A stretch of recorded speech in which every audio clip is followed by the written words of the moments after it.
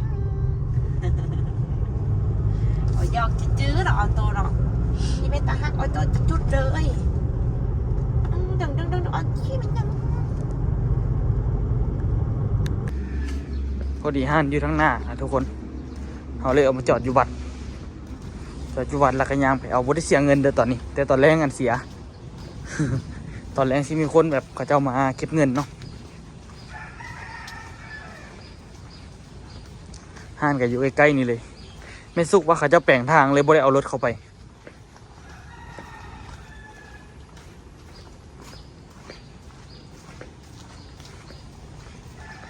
เด้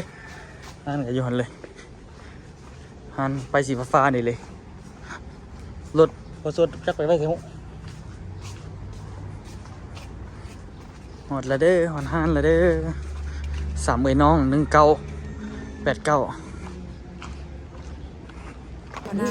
แล้วแม่กินข้าวปุ้นนี่พอกินบ่หมดเป็นอะไรคือบ่หมด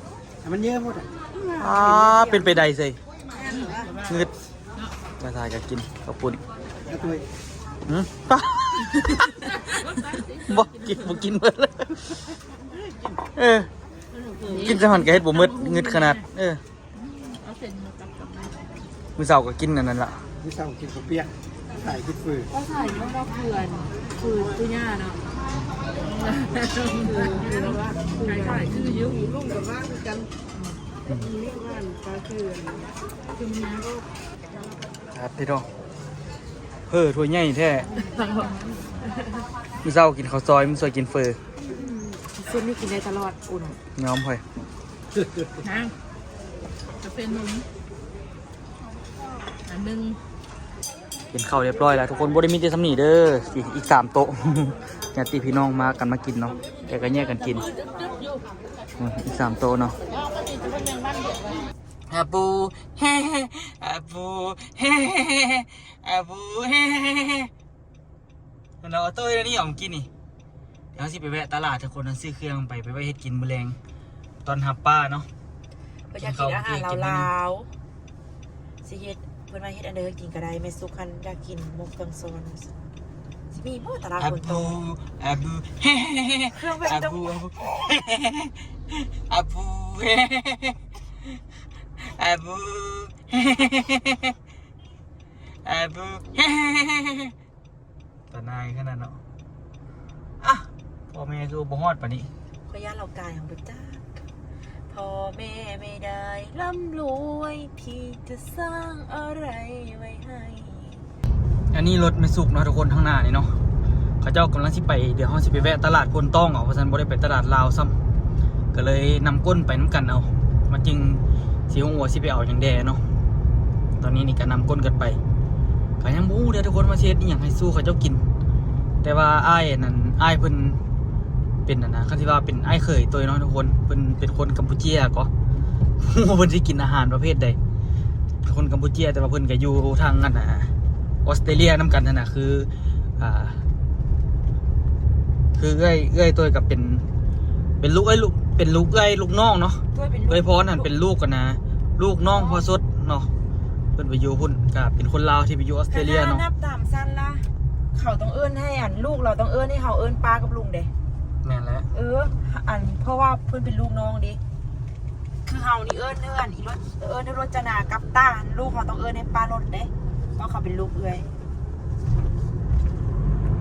ไป แต่ป้าสายอันเขาต้องเอิ้นลูกเขาก็ต้องเอิ้นเพิ่นนั้นเอิ้นย่าสาย เป็นญาแท้ ส่วนลูกเขาก็ต้องเอิ้นให้ลูกเพิ่นเอิ้นลุง แค่นี้เป็นทินเก่าตัวเองทุกคนเดี๋ยวสิทายทุกคนเบิ่งเนาะว่าตัวเคยเฮ็ดเวียกอยู่ข้างหน้านี่แหละแต่กี้นี่เฮ็ดเวียกอยู่นี่7 เดือนทุกคนเป็นบนเฮ็ดเวียกบอลแรกที่ตัวได้เคยเฮ็ดเวียกแบบเวียกก่อสร้างนี่นะตอนจบมาเฮียนบนเดียวนี่แหละก็ออกเลยอันนี้อยู่แถวพลต้องเนาะเขาจะเอิ้นเขตพลต้องจอมมณีบ่เขตนี้พลต้องก็มีหลายพลต้องอีกก็ มันต้องสว่าง พลต้องสวัสด โอ้ยสว่างว่ะ พลต้องสวัสดพลต้องจอมมณี ไอ้ต้องอย่างตัวนี้ นี่เพิ่งไหมพลต้องสวัสดแถวนี้ ต้องสว่างอ๋อ เดี๋ยวทุกคนบนตัวเฮ็ดเวียกนะบนทางซ้ายมือนี่แหละ นี่ทุกคนบนรถดำจอดเนี่ยบนนี่แหละบนป้ายเหลืองๆนะเนาะเคยเฮ็ดเวียกอยู่นี่7 เดือนป้าดที่ดูอยู่ชั้น3พุ่นน่ะย่างขึ้นย่างลงมาแถวว่า7 เดือนตอนนั้นกับหุ้นก็ยังดีอยู่เจ็บเส้นขนาดทุกคนเฮ็ดเวียกอยู่นี่ก็ได้โอ้มันบ่มีหมู่คู่ใจไปเลยบ่อยากคัก ก็มันที่เราจะเจ็บหัวนะเขาไปเจอค่อยนะ โอ้ยเมียงจะสิจอดแล้วอยู่ละหักเข้าบ่สดขับรถนี่ก็ได้เขาจริงขนาดโยกกันดีๆคุณอ่ะอยู่ระวังนั่งหลับ อ้าวมือละมันตายละมันรับแล้วไหมอยู่ระวังนั่งหลับหน่อยหลับอีกละแต่อีตื่นแท้ หลับไปหลับไป มาตลาดแล้วทุกคน แต่หัวเดียว แต่อีตื่นเด้เนาะมือตื่นอีกละเมื่อกี้นั่งอยู่รับไปซื่อ กันอยู่ซื้อระวังงวย หัวอีกอยู่เหรอรับ วัดจะให้จะรับ หัวเมื่อกี้หัวปกติเด้นะอยู่หัวอีกอยู่หมดแรงตอนขี่รถมาเอาโอ้ตอบเพิ่นไว้โอ้เขาเอิ้นตลาดนะตลาดพลสว่างอันนี้แต่ว่าส่วนหลายคนก็เอิ้นตลาดพลต้องมันเขตอยู่เขตนะพลสว่างมาตลอดตะกี้ก็ได้ตลาดนี้ก็ได้เจ็บเงียวก็เห็นมันกระซิบอยู่อ๋อแล้วนะซอบุญซองนะโอ้เสียฮะเครื่องงามเขาบริเบิงนั่นนี่เนาะพวกน้ำมันพวกอย่างนี้ได้ขายดีน้ำมันยังหู้ก่อนว่าอยู่พี่เขาจะเอาให้ราคาส่งเท่าไหร่น่าจะถามไอ้มอนเนาะมาแวะตลาดแล้วตลาดนี้กับค่อนข้างว่าเครื่องกินหลายขึ้นกัน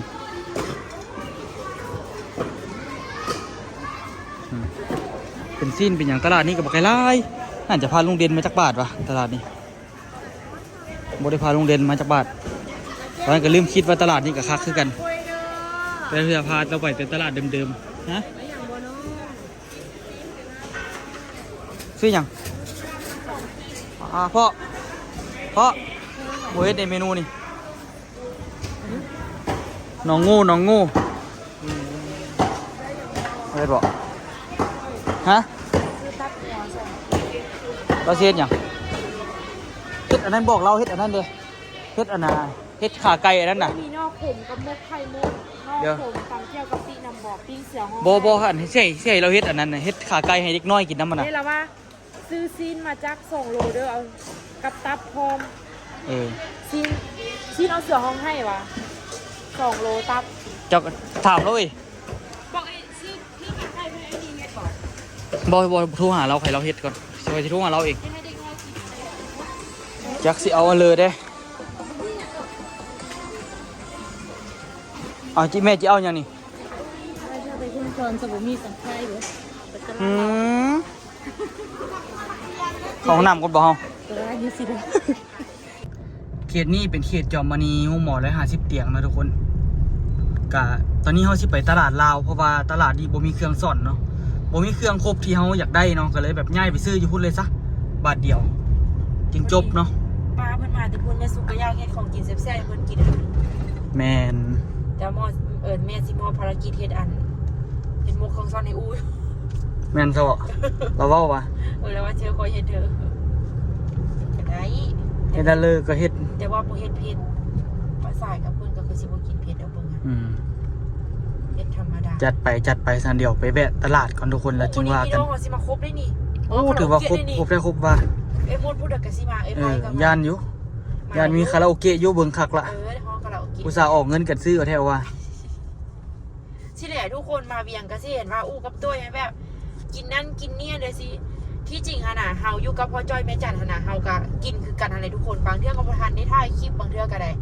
บางบ้านไปถ่ายคลิปก็ว่าถ่ายคลิปแบบมาล็อกก็แงกเสียนะแต่ว่าเฮาอยู่พี่ฮันโดนเฮาได้มาหามาหาแม่หั่นน่ะเฮาก็เลยว่า คืออยู่กับแม่จันพ่อจ้อยกับบ่แม่นบ่ให้ความสำคัญเลยก็ให้ความสำคัญคือกันแต่ว่าเฮาได้อยู่นำตลอดน่ะตัวเนาะเฮากินคือกันนี่แหละ ฮอนยามกินแนวพิเศษก็มีคือกัน มีคือกัน แต่ว่าแบบเสียกินสิ้นดงสิ้นดาดหยังเขาเจ้าก็บ่ค่อยมักดอก แม่อู้ฮันบ่ค่อยมักแต่ว่าพ่อก็มักอยู่คันส่วนเราไปกินเราก็ไปเนาะเดี๋ยวนี้เราไปได้เดี๋ยวนี้นะแต่ก่อนเราก็บ่ไป แต่ว่ามาหาแม่สุกกับพ่อโซลาเฮาโดนเฮาได้มาหาเพิ่นน่ะนะทุกคนแล้วก็มาเวียงจันทน์มันก็บ่มีกิจกรรมเฮ็ดคืออยู่โรงสารนี่แล้วก็นอกจากไปซอกกินหั่นกินนี่ก็บ่ฮู้สิส่วนกันไปไสเนาะ แม่นธรรมชาติก็บ่มีบนเก็บผักก็บ่มี บ่เก็บผักก็บ่มี บนหานอก็บักยาก คันว่ามีอะแม่สุกก็มักไปคือกันเด้ก็บ่แม่นว่าเราบ่มักไปแต่ว่ามันบ่มีก็ไปนี่สินะมีคนว่าโอ้น้องอูกับตัวนี้โชคดีมีพ่อแม่แบบมาหาพ่อซนแม่สุกก็ดีไปหาแม่จันพ่อจ้อยก็ดีสินะก็รู้สึกว่าเขาก็โชคดีเนาะตัวเนาะ แม่นและมีพ่อแม่ พ่อแม่ครบ ไปเดี๋ยวไปตลาดลาวนำกันทุกคนเนาะก่อนมืดๆเดี๋ยวตัวโยยไปแวะเข้าปั๊มก่อน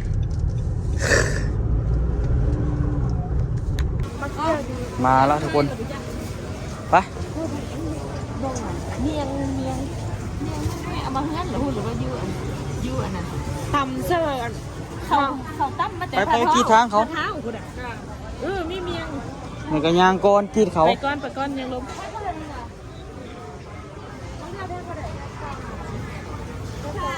ปะเถอะเป็นปักสมอ๋อหมักมอนอูมวย30 ป้าเนาะดูลองสารเบิ่งกันเพื่อนเฮาว่าน่ะ ได้เท่าไรปะ เนี่ยเข้าอย่างนี้ ไอ้อ้อเฮาอ่ะ เย้หอยก็มีหอยขวา หอยขุด แมง โอ้แม่กับมี่แม่ อ้าวไหน เวทแกงแมงเนี่ยแกงแมงกับอันน่ะเอาเครื่องสอนเนี่ยไข่เท่าไหร่นี่โล25เอาเด้ เราทำหมุนมาเบิ้ลติดขวดอยู่ตู้เย็นน่ะมีแก้วอันนั้น เอาเด้โล25 แห้งกระเชษ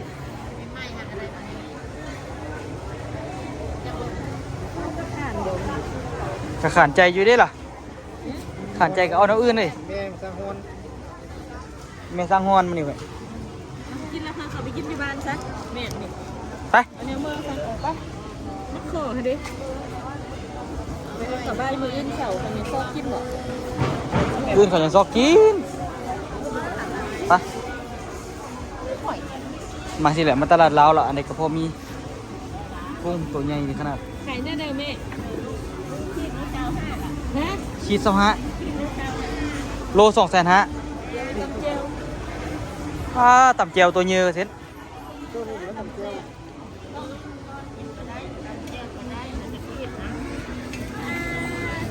รู้ว่าน้ำเจ้าสมัยแม่2 ขีดน่ะ มันไม่จำให้มันจะได้รับกด นั่นแหละเขาจะไปตู้ไม่เด้อตัวเก่านี่นี่เด้นี่วันนี้เรื่องนี้เอา2 ขีด ที่สวยเมตู้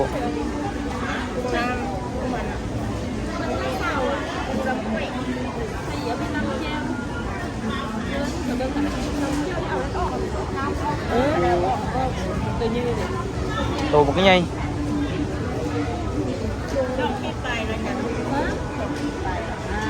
พอแล้วส่งคลิปกัน5 คลิปได้เลยพี่5 คลิปได้แล้วโอเค เอาที่ไปใส่นะทุกคนแต่ว่าเบิ่งอันไทยมดส้มทรงนี้นี่ก็มีตัวตึงแน่บ่ตึงแน่ก็กำลังฮอดยามอ่ะนะฮอดช่วงกับเจ้าแย่ไข่มดส้มแล้วก็หน้า10 จานแสนไข่มดส้มก็ได้แพงดีขนาดเดี๋ยวไปฮอดล็อกซานตัวสิไปยักก่อนของแพงนี่ของดีของแพงไม่หลายเนาะหลายเท่าไหร่ปะ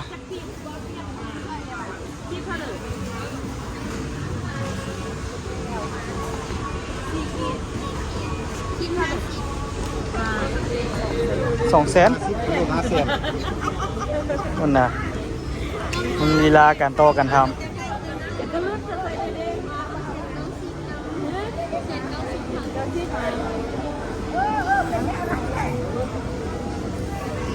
เอาบ่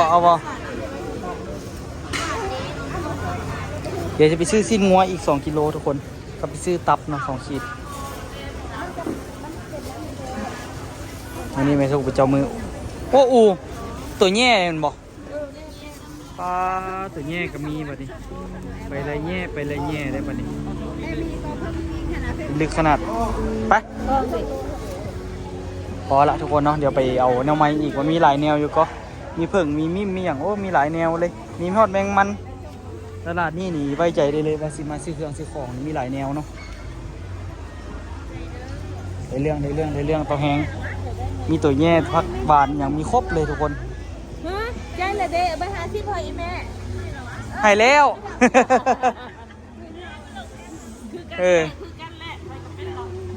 มาตลาดนี่ขายมวนเด้ไผ่กระมาคันแรงจังหน่อยนี่แห้งไหลอีกนี่โอ้ป่านี่ปลากระเบน บ้านเราป่า เย็นยาวเท่านี้เขาจะใส่น้ำก้อนเอียนซุปเปอร์เอียนนกก็มีเอียนก็มีฮักหวานก็มีครบเซตมาตลาดนี้ได้กลิ่นของบ้านๆของแท้ป่าโอ้ปีลึกขนาดเนาะโอ้โหบังโอมีคนครัวป่าปีลึกขนาดเนาะตัวใหญ่ใหญ่ป่ะ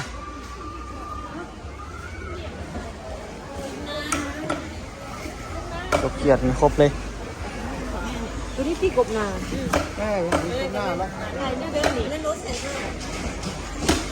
หมกกบอ่ะหน้าเท่เลยนะใต้เหรอมึง กับใต้แล้วเนาะใส่ขีมเลย ใต้เฮิงเลยว่าอีแม่ถือนะ โอ้ของอันนี้เขาต้องรัวขายบางคนจีนก็จะบางคนกลัวบางคนก็บอกล่า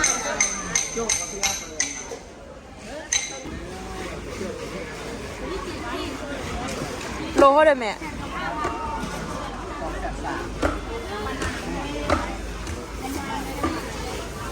บังน้องหัว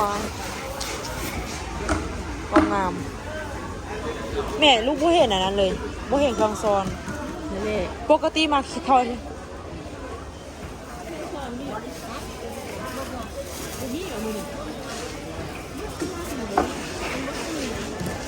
โดนมีโอเนาะไป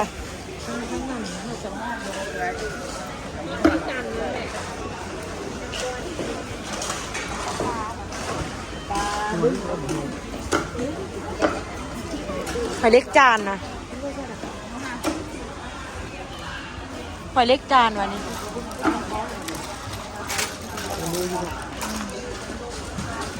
ลูกเยอะวันนี้หาที่บ้านที่ก็ไม่ได้เอาที่ใต้ก่อนลูกเขาคิด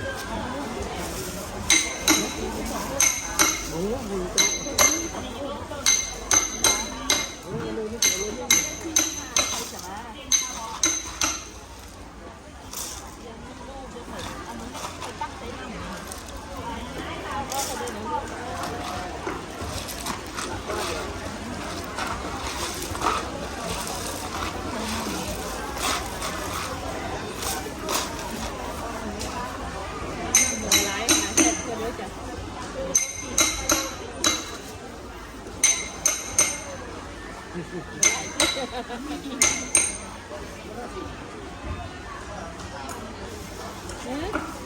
ลขีดหนึ่ง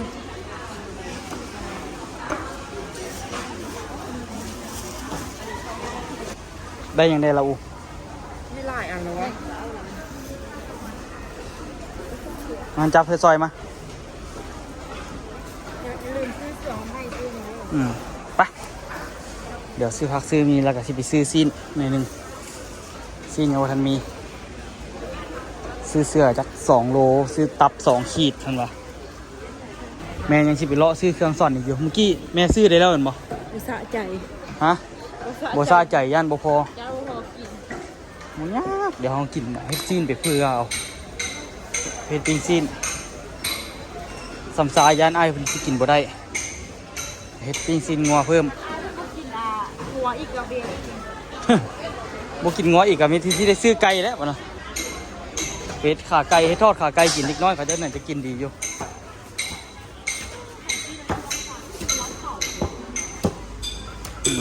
ทำที่ได้ขายเนาะคันอยู่โรงซานอูเนาะซีนงามๆเลยคนละเกรดเลยนะเที่ยวกับซีนที่โรงซานหึ มืดเต็มห้องกันเลยก่อน อย่างเลาะมังก่อนไหม สินงัวโลก็10 FC มาจับออโต้โอ้ยคิดว่าเป็นไทยเลยเลย นี่ใส่แม่นเหรอ มานะเพื่อนมาเดินแหละคอยกับวัวไปเลยเป็นเถอะเลยคือจะเป็น FC มันพ่วงเราก็ไปเลยวะ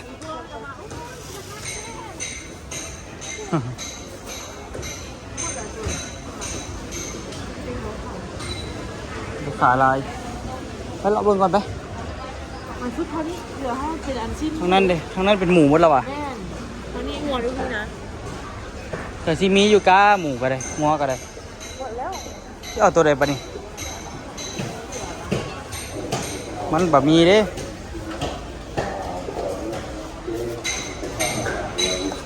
ซีนมันบะมีละแล้วที่เอาทางไหนปะนี่อันนี้โซนซีนเด็ดเฉพาะเลย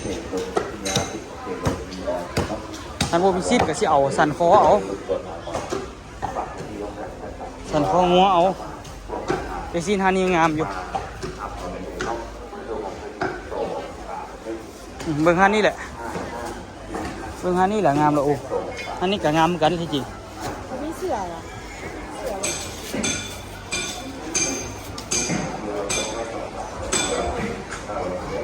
สิ้นเสือหมดแล้วเนาะ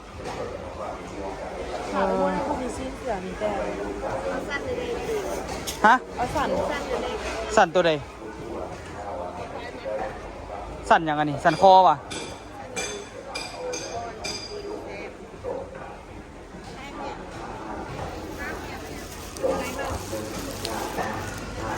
เบิ่งตัวใดวะเอาตัวใดวะอู้อันนี้เป็นอย่างนี้เอานี่เอา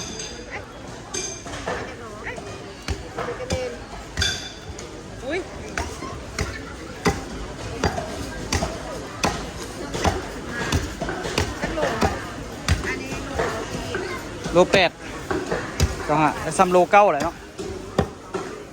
265,000ว่ะเอานี่ก็ได้ปาตัวโอ้ช้อปปิ้งซาใจขนาดเอาอีกละคือว่าเอาเท่าเด็กกับบุพอแท้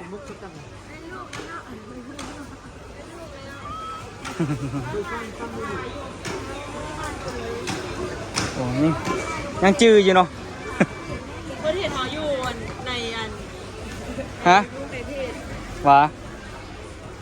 เห็นอยู่เพศ นี่ป้านี่เลยเต้นเลย อ๋อ สามารถจะใช้สมบูรณ์แหละ อันนี้ปลาเขาอันนี้ปลาไฟฟ้าอันนี้ปลาหมอนปลาคิง ฝ่ายเนี่ยก็มีอยู่นี่นี่ครบเซตเลยถูกประสดควักเงินด้วยตัวเองเซตบาทนี่เท่าเดิมกันแม่ไปใส่หรอกแยกกันไปซื้อคนหนึ่งซื้อคนนั้นซื้อจนเต็มอาญะอะไรบัดนี้อันหนึงคนหนึ่งซื้อคนหนึ่งซื้ออยู่ปลาคอน้ำใส่ก็ได้